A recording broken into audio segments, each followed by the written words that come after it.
भागामध्ये शिवसेना पक्षप्रमुख उद्धव ठाकरे यांनी महाराष्ट्रातल्या अनेक घडामोडींवर सविस्तर चर्चा केली। महाराष्ट्राचे प्रश्न अद्याप शिल्लक आहेत, या राज्यातले प्रश्न कधीच संपणारे नाहीत, पण तरीही देशात अशा काही घडामोडी मधल्या काळात उद्धवजी घडल्या त्यावर तुमचं मत आणि तुमचं भाष्य अत्यंत महत्त्वाचं आहे। खास करून पहलगाव म्हणजे आमच्या 26 माता भगिनींचं कुंकू ज्या पद्धतीनं उजाडलं गेलं, पुसलं गेलं, एक अतिरेकी भयंकर असा हल्ला झाला, देशात हाहाकार माजला। या भयंकर हल्ल्याकडे जेव्हा हा हल्ला झाला तुम्हाला कळलं की इतका भयंकर हल्ला झाला, त्यात महाराष्ट्रातल्या अनेक महिलांचं कुंकू पुसलं गेलं, या हल्ल्याकडे आपण कसं पाहता?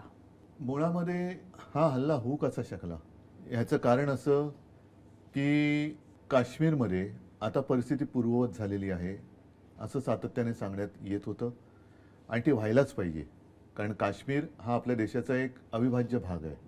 म्हणूनच त्याला 370 कलम काढण्यासाठी शिवसेनेने पाठिंबा दिला। पर्यटन पुन्हा तिथे सुरू झालं होतं। पुरेसा बंदोबस्त हा तिकडे ठेवण्याची गरज तर होतीच, कारण आपण सर्व काही आलबेल आहे असं एखाद्या कधी काळी किंवा बराच काळ अशांत राहिलेल्या भागाकडे समजून दुर्लक्ष करू शकत नाही। या हल्ल्याची जबाबदारी अतिरेकी म्हणून नाही, पण जो काही गलथानपणा किंवा गाफीलपणा किंवा दुर्लक्ष झालं ती कोणी घेतली? कोणीच घेतली नाही। सैन्याने नंतर जी काही कारवाई केली त्या सैन्याच्या शौर्याला सलाम, म्हणजे त्याच्याबद्दल वादच नाही। परंतु जे पर्यटक तिकडे गेले होते एक बिनधास्तपणाने गेले होते की आपलं काश्मीर आता आपल्याकडे परत आपण तिकडे जाऊ शकतो, एक आनंदाचे सुखाचे क्षण आपल्या कुटुंबियांसोबत ते समवेत तिकडे घालवू शकतो, नाही तर दुसरा आनंद तरी काय आहे आयुष्यामध्ये। असे लोक जे तिकडे गेले होते पर्यटक आणि त्यांच्यावरती अचानक गोळीबार होतो काय, अगदी सगळ्यांच्या डोळ्यादेखत होत्याचं नव्हतं होतं, अनेकांची तिकडे म्हणजे जसं तुम्ही म्हणाल कुंकू पुसली गेली। ह्याला जबाबदार कोण? एक तर भौगोलिकरित्या तो जो परिसर आहे तो आपल्या सीमेपासून किती आतमध्ये आहे, इतक्या आतमध्ये अतिरेकी आले कसे? आणि आता 2-3 महिने होत आले, 3 महिने तर झालेच, अजून अतिरेक्यांचा थांगपत्ता नाही, सापडणं सोडच, थांगपत्ता नाहीये। पहिली चित्र प्रकाशित केली गेली, त्याच्यानंतर ते म्हणतात की ती चित्र बरोबर नाही, ती आले आपल्या लोकांना आपल्या डोळ्या देखत गोळ्या घालून निघून गेले। अरे गेले कुठे ते लोक? हे सरकारचं अपयश आहे मानता आपण? मोठं अपयश आहे, कारण तुमच्याच भरोश्यावरती तिकडे आपले नागरिक गेले होते ना, नाही तर आजपर्यंत असं तिकडे जायला काश्मीरमध्ये लोक घाबरतच होती, कारण कधी काय होईल सांगता येत नव्हतं। तर शेवटी सरकारने एक सांगितलं की आता पुन्हा काश्मीरमध्ये असं झालेलं आहे, आताचं काश्मीर वेगळं आहे, आताचं हिंदुस्थान वेगळं आहे, आताचं सरकार वेगळं आहे, त्याच्यानंतर जर का असं केलं तर आम्ही कसे त्या घुसून त्याच्यात मारू। ते सैन्य काम करतं आपलं, त्यांच्या शौर्याची त्याचं श्रेय तुम्ही नका घेऊ। मोदी यांच्या काळामध्ये पठाणकोट झालं, मोदी यांच्या काळामध्ये पुलवामा झालं, 40 जवानांची त्यावेळेला सुद्धा सत्यपाल मलिक जे बोलले त्याच्यावरती काही कोणी बोलायला तयार नाही, पण सत्यपाल मलिकांवरती आरोपपत्र किंवा त्यांनाच गुन्हेगार ठरवलं। मोदींच्या काळामध्ये पहलगाम झालं, सातत्यानं काश्मीरमध्ये अशा प्रकारचं रक्त सांडलं जात आहे आणि आपल्याकडून फक्त राजकीय कारवाया होतात निवडणुकीसाठी म्हणून। तसंच एक ऑपरेशन सिंदूर झालं आणि ऑपरेशन सिंदूर आजही त्याचा राजकीय प्रचार सुरू आहे। ऑपरेशन सिंदूरकडे तुम्ही ऑपरेशन सिंदूरला पाठिंबा दिलाय, हो, पण ऑपरेशन सिंदूर हे पाकिस्तानला जमीनदोस्त करण्यासाठी करतोय आणि आता पाकिस्तानचं कंबरडं मोडूनच भारतीय सैन्य माघार घेईल अशी परिस्थिती तिकडे होती, अशा सगळ्या बातम्या आल्या होत्या आणि येत होत्या। मग आता काय? आणि म्हणजे एक तर क्षण असा आला होता की बस आता उद्या आपलं स्वप्न पूर्ण होतंय, पाकिस्तान हा आपण मोडून टाकतोय। जसं त्यावेळेला इंदिराजींनी बांगलादेश एक पाकिस्तानपासून तोडला, तसं पाकिस्तानचे आपण तुकडे करणार अशी परिस्थिती निर्माण झाले। म्हणजे कराचीवरती हल्ला झाला, रावळपिंडीवर झाला, लाहोरवरती झाला, ह्या सगळ्या बातम्याहून साहजिकच आहे आपण सगळे आनंदात होतो की अरे यांना धडा शिकवतोय।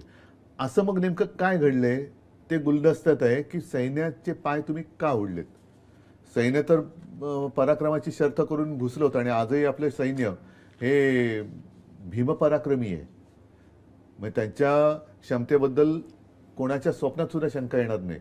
ते बरोबर आहे, पण पण त्यांना थांबवलं का गेलं मग? आपले प्रधानमंत्री सुद्धा शूर आहेत, त्यांची 56 इंचाची छाती आहे असं ते म्हणतात, नेहमी त्यांचे भक्त म्हणतात. नाही, आता त्याच्यात एक गोष्ट अशी आहे की अमेरिकेचे अध्यक्ष वारंवार सांगतायत की मी युद्ध थांबवलं, मी युद्ध आतापर्यंत थांबवलं, त्यांनी 27 वेळा सांगितलं. मी युद्ध थांबवलं. मग नेमकं काय?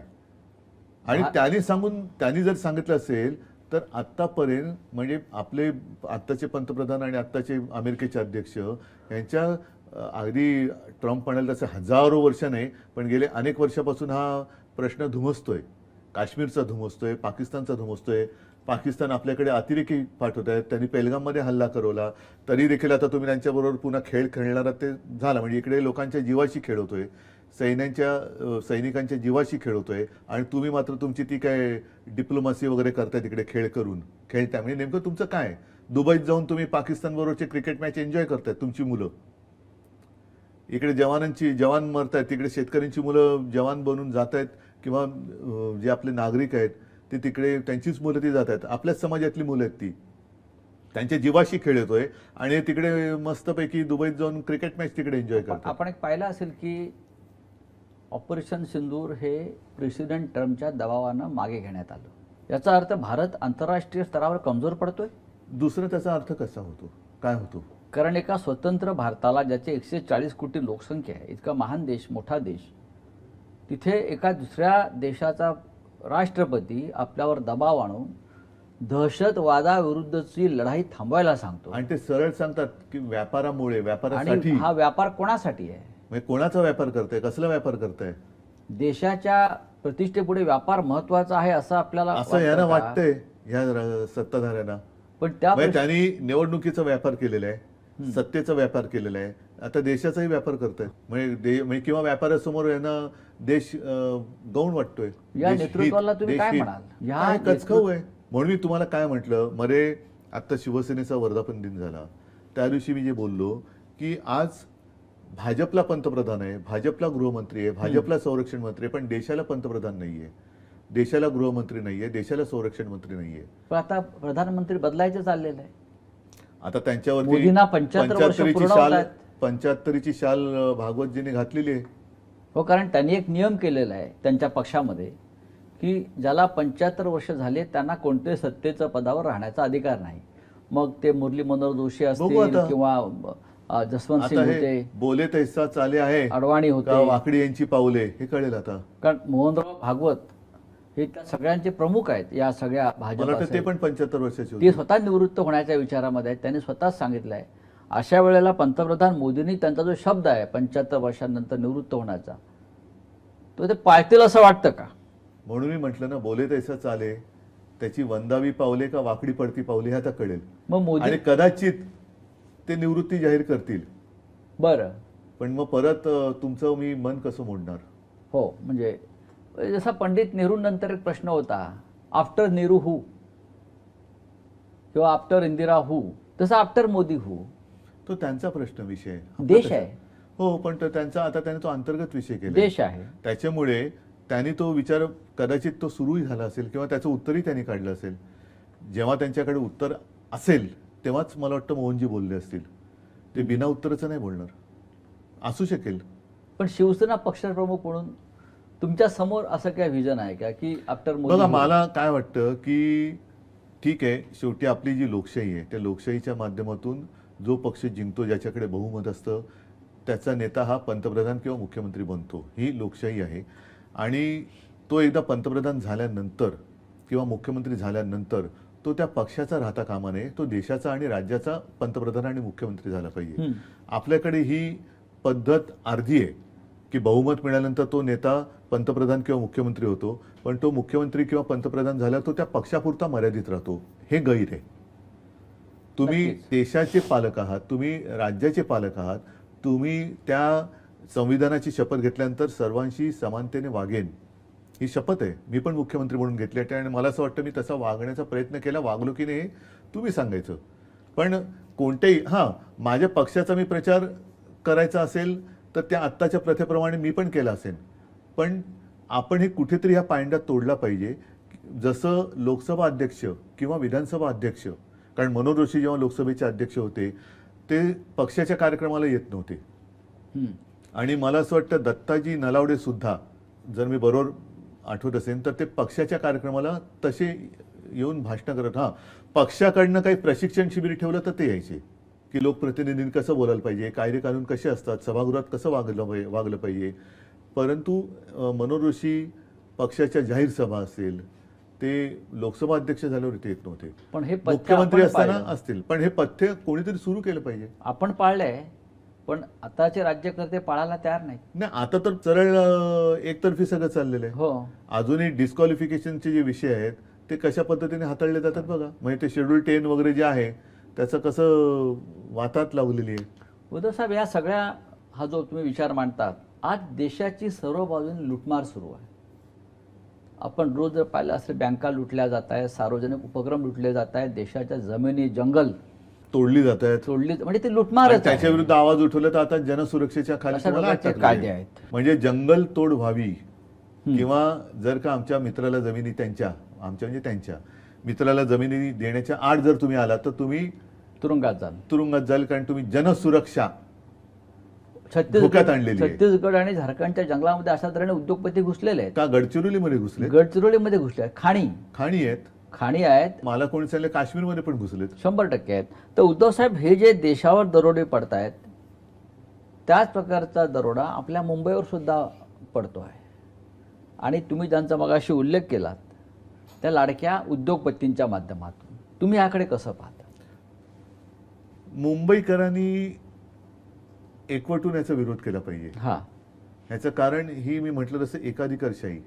उद्या तुमच्या घरामध्ये वीज पण एकच माणूस देणार, तुमच्या गाड्या पण तोच देणार, तुमच्या घरातलं सगळं काही तोच देणार. म्हणजे त्याचे तुम्ही नाही म्हटलं तरी गुलाम किंवा अंकित होणार. आणि मूळचा जो मुंबईकर आहे, अगदी मी म्हणेन मराठी माणूस, हा मुंबई बाहेर फेकला जातोय. गिरणी कामगारांचा मोर्चा आता आझाद मैदानावरती आला होता. आता हा. सरकार म्हणते की आम्ही त्याला मुंबईत घरं देणार.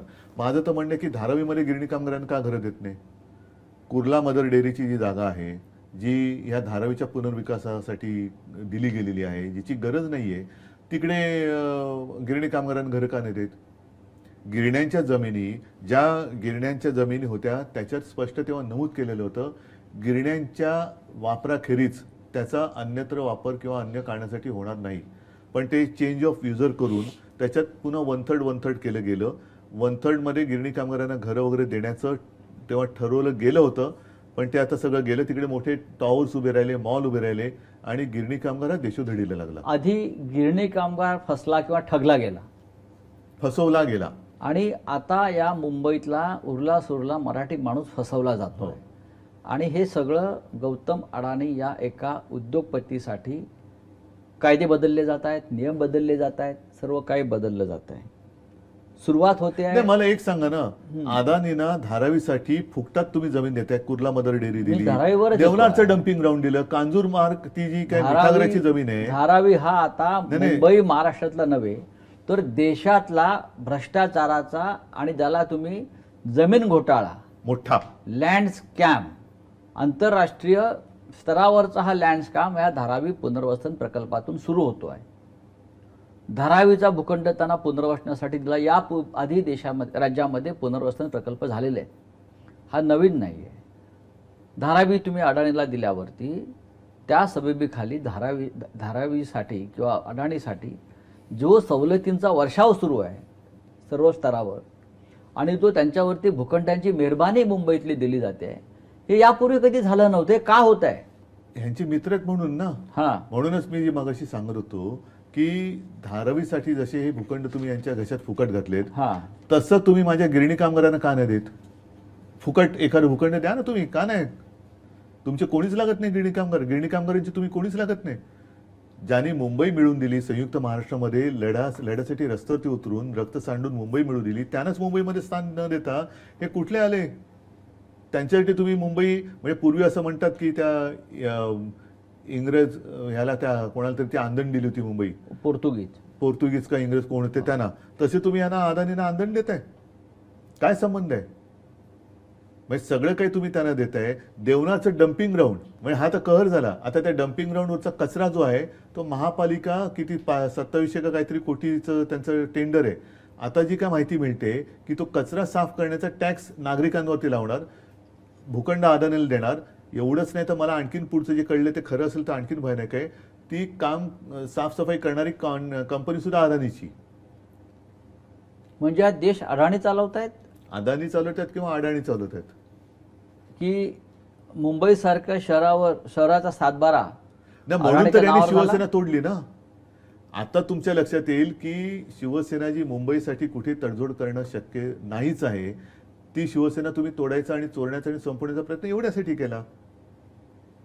नाहीतर धारावीचा पुनर्विकास मी करत होतो, पण धारावीमध्ये माझी आज सुद्धा तीच मागणी आहे की धारावीकरांना त्यांच्या धारावीमध्ये एक वैशिष्ट्य आहे. धारावीमध्ये प्रत्येक घरामध्ये एक उद्योग आहे. त्याला अगदी मायक्रो स्केल म्हणा, स्मॉल स्केल पण नाही, जगातले अनेक ब्रँड तिकडे बनतात. अनेक आणि छोटे छोटे. त्यांना उद्योगासह त्यांना राहतं घर तिकडेच द्या. आता काय चाललेलं आहे, आता तिकडे सर्वे सुरू केलेला आहे आणि आत्तापर्यंत जो काही सर्वे सुरू आहे झालाय, काही हजारात असेल, शेकड्यात असेल, त्याच्यापैकी माझ्या माहितीप्रमाणे 80% लोकांना अपात्र ठरवण्यात गेलं आलेलं आहे आत्तापर्यंत जो सर्वे झाला त्याच्यात. म्हणजे हे जर का तुम्ही पुढे नेलं तर धारावीत राहतील किती लोक? फार कमी. आणि त्या लोकांना जर तुम्ही सांगितलं अरे इकडे एका खोलीत तू मरतोयस, तुझं आयुष्य इकडे गेलं, तू त्या कचरा भूमीत जेवणार डम्पिंग ग्राउंडला जा, तुला 2 खोल्या देतो. म्हणजे अख्खी धारावी साफ करणार, त्या धारावीमध्ये टॉवर बांधणार आणि त्या टॉवरमध्ये मराठी माणूस राहणार का? आणि त्याच धारावीच्या बाजूला जे बांद्रा कुर्ला कॉम्प्लेक्सची जागा आहे तिकडे अहमदाबादला जाणाऱ्या बुलेट ट्रेनचं स्टेशन हा निवड योगायोग समजायचा का? म्हणजे एवढं सगळं धडधडीत डोळ्यासमोर आहे. धारावी रिकामी केली जाते. धारावीमध्ये जे टॉवर येणार, आज तिकडचे जागांच्या किमती काय त्या बघा. त्या किमतीला मराठी माणूस किंवा कोणी मुंबईकर जो आहे सर्वसामान्य तो जमीन घेऊ शकणार नाही. मग तिकडे येणार ते कोण येणार की त्यांच्यासाठी बाजूला अहमदाबादला जाण्यासाठी बुलेट ट्रेनचं स्टेशन आहे. उद्धव साहेब, धारावीच्या नावाखाली वांद्रा रिक्लेमेशनची जागा अडाणीला दिलेली आहे. मिठागराच्या जमिनी अडाणीला मिळत आहेत. मदर्स डेअरीचा भूखंड अडाणीला मिळतो आहे.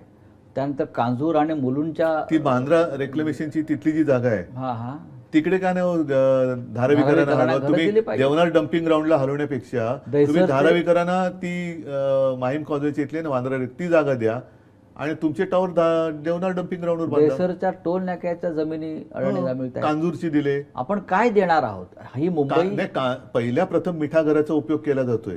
होय. जी कांजूरची जागा आपण आपल्या मेट्रोसाठी वापरत होतो वा मागत होतो ती दिली नाही. कोर्टामध्ये केंद्र सरकार अडून बसलेलं. आपलं सरकार पाडलं, आरेचं जंगल कापलं, तिकडे ते आरेचं मेट्रोचं हे करणार आणि कांजूरची जागा अडाणीला देणार. अशा पद्धतीनं मुंबईवर पर्यावरणाचा खात्मा, मुंबईच्या अशा पद्धतीनं या महाराष्ट्राच्या राजधानीवरचा उरला सुरला जो मराठी ठसा आहे तो पुसण्याचा प्रयत्न होतोय. तोच तर चाललाय आणि त्यालाच तर आम्ही विरोध करतोय. पण हा विरोध फक्त शाब्दिक दिसतोय. शाब्दिक नाही, तिथे जाऊन ज्या ज्या काही गोष्टी धारावीत करायच्या आहेत त्या आम्ही करतोय. पण ह्याच्यामध्ये ज्यांच्यासाठी लढतोय तो पण आता मराठी माणूस आता एकत्र यायला लागला. उद्धव साहेब, हा त्या प्रश्नाकडे मी येतो आहे की आता महाराष्ट्रात खास करून मुंबईत आणि मुंबईच्या आसपासच्या उपनगरामध्ये लादलेल्या हिंदी सक्ती विरोधामध्ये महाभारत घडताना दिसत आहे. आणि कधी नव्हे तो मराठी माणूस या प्रश्नावरती एकवटला. ही जाग कशी आली? बघा, मराठी माणसाचं एक वैशिष्ट्य आहे. मराठी माणूस हा आतताईपणा करणारा नाही. मराठी माणूस हा विघ्न संतोषी नाही. मराठी माणूस हा इतर वेळेला मी बरं आणि माझं काम बरं, पण माझ्यावरती एक तर मराठी माणूस कोणावरती अन्याय करणार नाही. पण हाच मराठी माणूस त्याच्यावर अन्याय झाला तर तो सहनही करत नाही. त्याच्यामुळे शेवटी सहनशीलतेचा कडेलोट व्हायला लागला तेव्हा मराठी माणूस आता पिसाळलाय. जसा तो संयुक्त महाराष्ट्र लढायच्या वेळेला पेटला होता तसाच तो आता पेटलाय. कारण किती काळ आम्ही हे सहन करायचं? बरं, आमची चूक काय? आम्ही कोणत्याही भाषेचा द्वेष करत नाही. नाही, शिवसेनेचा हिंदी भाषेला म्हणून विरोध नव्हता. नाहीच आहे. अगदी आपले शिवसेना प्रमुख पण तेच सांगायचे, माझे आजोबा पण सांगायचे, तुम्ही सगळ्या भाषा जेवढ्या तुम्हाला शिकायच्या तेवढ्या शिका, पण तुम्ही जबरदस्ती नका करू. आज मी सुद्धा आणि तुम्ही सुद्धा राज्यसभेत हिंदीमध्येच बोलता. मीडिया समोर जर मला हिंदीत विचारलं तर मी हिंदीमध्ये बोलतो. आमचा हिंदीला विरोध किंवा हिंदीचा द्वेष नाही, पण हिंदीची सक्ती नको. कारण मग तुम्ही ते 1 नेशन 1 इलेक्शन सगळं 1 1 1 1 1 करत चाललेलं आहे. तुम्ही शेवटी आपला देश हे संघराज्य पद्धत आहे. अनेकता में एकता म्हणजे काय? तुम्ही त्या अनेकतेची जी एक गंमत आहे ती घालून किंवा त्याचं जो एकजूट आहे ती घालून तुम्ही ही जबरदस्ती एकता लादताय. म्हणून मी माझ्या परवाच्या भाषणात बोललो ना, आमचा हनुमान चालिसाला विरोध नाहीये, पण तुम्ही मारुती स्तोत्र आम्हाला का विसरायला लावताय? आमचं मारुती स्तोत्र आहे ना, आम्ही मारुती स्तोत्र म्हणतो, तुम्ही हनुमान चालिसा म्हणणार. देव एकच आहे तो हनुमान, त्यालाच आम्ही आज मारुती या म्हणतो. निमित्तानं महाराष्ट्राविरुद्ध इतर राज्य असा संघर्ष पेटलाय. नाही पेटला, कारण पेटवण्याचा प्रयत्न भाजप करते, पण हा. ते पेटत नाहीये. हा. ह्याचं कारण आमची जी भूमिका ही स्पष्ट आहे. आम्ही कोणत्याही भाषेचा द्वेष करत नाही. जसं आम्ही इतरत्र मराठी लादण्याचा आग्रह धरत नाही आहोत, तसं आमच्यावरती दुसरी भाषा लादण्याचा आग्रह धरू नका. हा तुमचा मुद्दा अत्यंत बरोबर आहे. गुजरातमध्ये हिंदीची सक्ती नाही. आणि ह्याच्या पलीकडे जाऊन सांगतो, जेव्हा शिवसेना प्रमुखांनी शिवसेना स्थापन केली ती इथल्या भूमिपुत्रांसाठी, म्हणजे मराठीसाठी. शिवसेना त्यातूनच निर्माण झाली. आणि त्याच्यानंतर शिवसेना प्रमुखांच्या भाषणामधली वाक्य आहेत की आम्ही महाराष्ट्रामध्ये मराठी आहोत, पण देशाचा विचार केला तर आम्ही हिंदू आहोत. गुजरातमध्ये आम्ही गुजराती आहोत, पण देशाचा विचार केला तर आम्ही हिंदू आहोत. बंगालमध्ये आम्ही बंगाली आहोत, पण देशाचा विचार केला तर आम्ही हिंदू आहोत. तसंच सर्वत्र आम्ही त्या त्या भाषेचा, त्या त्या प्रांताचा मान तिथे राखतोच. ती प्रादेशिक अस्मिता, तिचा मान, अभिमान असलाच पाहिजे. पण जेव्हा संपूर्ण देशाचा विचार करतो तेव्हा आम्ही हिंदू म्हणून एकत्र आहोत, देशप्रेमी म्हणून एकत्र आहोत. हिंदी सक्तीविरुद्ध आपण म्हणजे शिवसेना आणि मनसे म्हणजे उद्धव ठाकरे आणि राज ठाकरे असा एकत्रित मोर्चा 5 जुलैला काढण्याचं जाहीर झालं. देशासाठी असेल, म्हणजे संपूर्ण देशभरात त्याची चर्चा झाली की या सगळ्या 20 वर्षाच्या कालखंडानंतर उद्धव ठाकरे आणि राज ठाकरे मराठीच्या मुद्द्यावरती एकत्र आले. आणि एक महाराष्ट्रामध्ये प्रॉब्लेम कोणाला आहे? प्रॉब्लेम कोणालाच नाहीये, पण काही लोकांना असू शकतो. मग त्यांचा प्रॉब्लेम ते बघतील, आपण का विचार करायचा? आणि एक मराठी अस्मितेची लाट निर्माण झाली आणि त्या लाटेनं उद्धव आणि राज यांना 20 वर्षानंतर एकत्र आणण्यात आलं. बघा, आम्ही आमच्या एकत्र येण्यामुळे मराठी माणसाला असेल, इतर भाषिकांना सुद्धा, आणि मी स्पष्ट सांगतो अगदी मुसलमानांना सुद्धा, त्यांनी जाहीरपणाने पण बोललेत, आणि इतर भाषिक सुद्धा, हिंदी वगैरे गुजराती सुद्धा, अच्छा किया आपने. तो जो त्यांना झालेला मी आनंद बघतो. कोणाचा पोटशूळ उठला असेल तर तो पोटशूळ त्याच्याकडे मी दुर्लक्ष करतो. यात पोटशूळ उठावा असं काय आहे? पण उठलाय. पण मला नाही माहित, ज्यांचं उठलं त्यांना विचारा. आणि मी आनंदाकडे बघतोय, पॉझिटिव्ह बाजू बघतोय. सरकारला माघार घ्यावी लागली आपण एकत्र आल्यामुळे. हो, नक्कीच. आणि त्यानंतर त्या मोर्चाचं रूपांतर एका विराट अशा विजय मेळाव्यात झालं. हा विजय मेळावा फक्त वरळीत झाला नाही तर संपूर्ण महाराष्ट्रात झाला. या रोमांचक संपूर्ण देशभरात झाला. आणि म्हणून मी म्हणतो ना की तुम्ही जो मगाशी सांगितलं की याच्यामुळे महाराष्ट्र किंवा मराठी विरुद्ध इतर राज्य, असं अजिबात नाही झालेलं. इतर भाषिकांनी सुद्धा आम्हाला जे काही मोजके असतील त्यांनी जे काही मेसेज पाठवले किंवा निरोप पाठवले त्याच्यामध्ये त्यांनाही आनंद झाला. बहुत अच्छा किया आपने. मग ह्याच्यात मुंबईतले अमराठी पण आहेत, त्यांनी सुद्धा सांगितलं की नाही, असं लढलंच पाहिजे. त्या मंचावरती राज ठाकरे असं म्हणाले की बाळासाहेबांचे जे स्वप्न होते ते साकार होईल. तुम्ही असं वारंवार म्हणालात की लोकांच्या मनात जे आहे ते आम्ही साकार करू किंवा होईल. याचा अर्थ महाराष्ट्रानं काय घ्यायचा? ह्याचा अर्थ त्यांच्या मनात जे आहे ते आम्ही साकार करू, हाच त्याचा अर्थ. होय. मराठी माणसानं मराठीच्या मुद्द्यावरती एकत्र येणं हे ठीक आहे, हे होणार, आलं पाहिजे. कारण शेवटी नाही तर मग आम्ही कोणासाठी लढतोय? पण लोकांचा रेटा आहे की राजकीय दृष्ट्या एकत्र यावं. ठीक आहे, आता 20 वर्षांनी एकत्र आलोय. प्रत्येक ठिकाणी राजकारण आणलंच पाहिजे असा भाग नाही. पण मी जे म्हटलं की मराठी भाषेसाठी, महाराष्ट्र धर्मासाठी आणि महाराष्ट्रासाठी जे जे करण्याची आवश्यकता आहे ते करण्याची माझी तयारी आहे. या संदर्भात तुमची राज ठाकरे यांच्याशी चर्चा झाली? होईल. पहिला आता 20 वर्षांनी एकत्र तर आलोय. मी तर म्हणेन हे नसे थोडके किंवा हे खूप मोठे आहे. नक्कीच. आणि म्हणून माझं त्या दिवशीच्या भाषणात मी काय म्हटलं, आज आमच्या भाषणापेक्षा एकत्र दिसण्याला महत्वाचं आहे. मुंबईसह 27 महानगरपालिकांच्या निवडणुका होत आहेत. अजूनही लोकांना खात्री वाटत नाही की निवडणुका होतील की नाही, कारण 3.5 वर्षापेक्षा जास्त काळ हे या महानगरपालिका प्रशासन चालवते. आणि मुंबई महानगरपालिका जी या राज्याची राजधानी आहे तिथे सुद्धा प्रशासकाचं राज्य आहे आणि ओरबाडली गेले मुंबई, आणि तिथे प्रचंड लूट सुरू आहे वेगवेगळ्या माध्यमातून. या निवडणुका जेव्हा होतील मुंबईच्या, पुण्याच्या, ठाण्याच्या, आपण त्या कशा प्रकारे लढणार आहात? नाही, कशा प्रकारे म्हणण्यापेक्षा जिंकायच्या उद्देशानेच निवडणूक लढावी लागते आणि तशीच आम्ही लढू. यात महाविकास आघाडी आहे?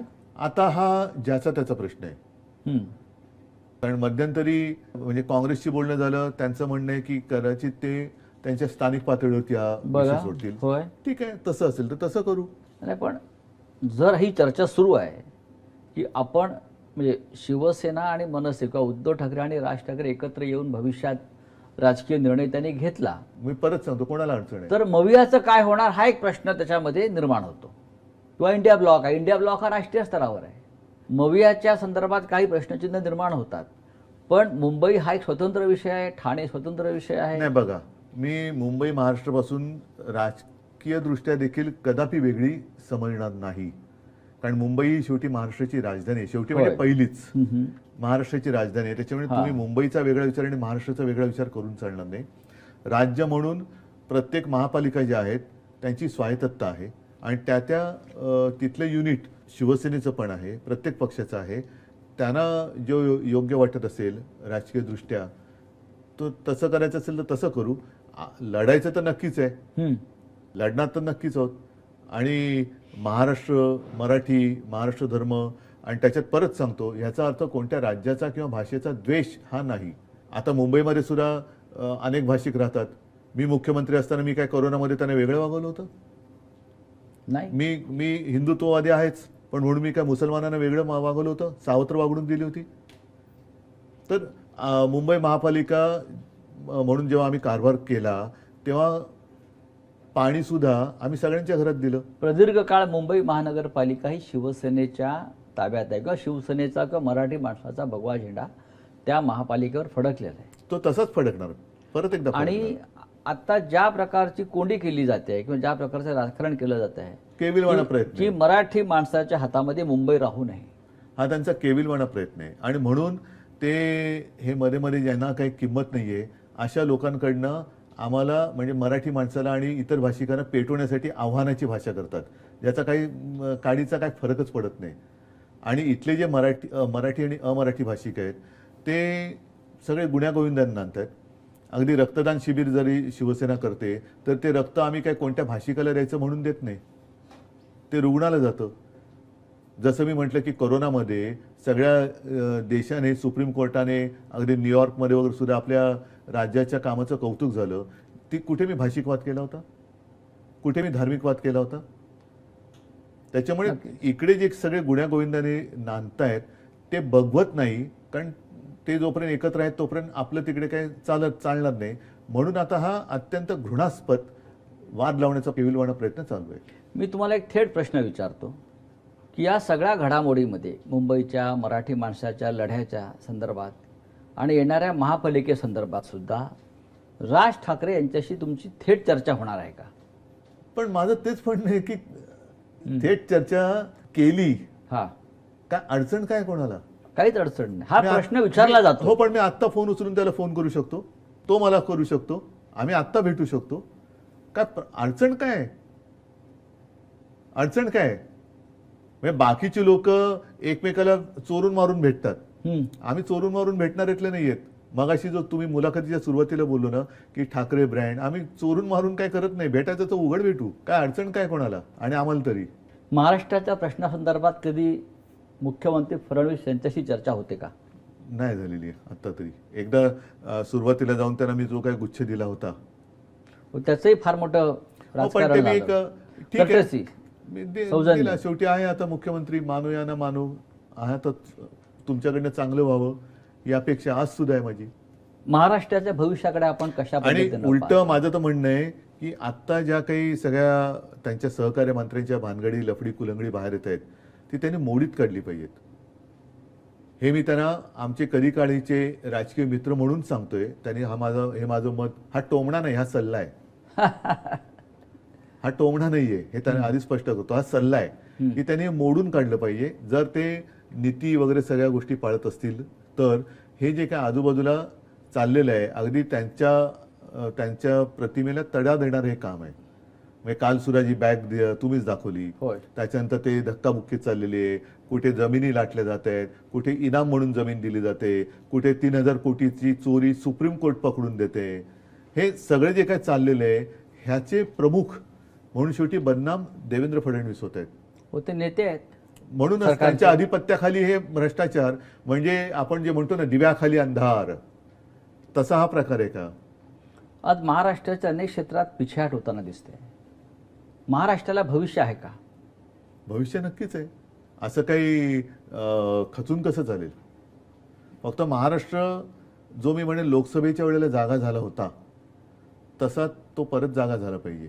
नाहीतर त्यावेळेला आम्ही जे सांगत होतो की महाराष्ट्रातनं सगळे उद्योग गुजरातला नेले, सगळं आता मराठी माणूस मुंबईतनं म्हणा हा बाहेर काढला जातोय, आत्ता नाही जाग आली तर मग आपले डोळे कधीच उघडले नाही जाणार. महाराष्ट्राच्या जनतेला तुम्ही काय संदेश द्याल या निवडणुकीच्या या मुलाखतीच्या निमित्तानं? जागे व्हा आणि जागे राहा आणि आपल्यावरती एकतर कोणावरती अन्याय करू नका, पण कोणी अन्याय केला तर सहन करू नका. हे जे शिवसेना प्रमुखांनी सांगितलं तेच सांगेन. आणि परत एकदा सांगतो, ते जे बोलले होते त्यावेळेला की मराठा मराठेतर, ब्राह्मण ब्राह्मणेतर, 96 कुळी 92 कुळी, स्पृश्य अस्पृश्य, घाटी कोकणी, हे सर्व भेदाभेद गाडून मगाशी जो एक विषय आपला राहिला की मराठा समाजाला भडकवलं जाते, मग मराठा म्हणजे ही जी भाजपची नीती आहे की राज्यातल्या सगळ्यात मोठ्या समाजाला आधी भडकवायचं, मग तो पेटला की त्याच्या विरुद्ध त्या समाजाच्या व्यतिरिक्त जे समाज आहेत त्यांना चिथवायचं. जसं त्यांनी गुजरातमध्ये केलं, पटेलांना भडकवलं आणि पटेले तर एकवटून सत्ता जिंकली. हरियाणामध्ये जाट त्या समाजाला भडकवलं, म्हणजे असं चित्र झालं भाजप आता गेलीच, कारण जाट आता पेटलाय. जाट बिचारे तिरीमिरीने उभे राहिले, पण त्यांनी जाटांच्या विरोधात जाटांची भीती दाखवून इतर समाजाला एकवटवलं. महाराष्ट्रामध्ये बटेंगे तो कटेंगे, आपल्याला वाटलं हिंदू मुस्लिम, त्यांनी मराठा मराठेतर केलं, मराठीच्या विरोधात ओबीसी तयार केलं. म्हणजे मराठी भावंडांमध्येच आमचं आणि राजचं वेगळं, आम्ही भाऊच आहोत, पण मराठी सुद्धा जी भावंड आहेत त्या मराठी भावंडामध्ये समाजाच्या भिंती उभ्या करून आग लावायची आणि आपली पोळी भाजायची. हे जे राजकारण आहे ना ते हाणून पाडा. ज्या पद्धतीचं राजकारण, व्यापारी राजकारण सुरू आहे देशात, महाराष्ट्रात, मुंबई महाराष्ट्रात राहील असं आपल्याला खात्री आहे?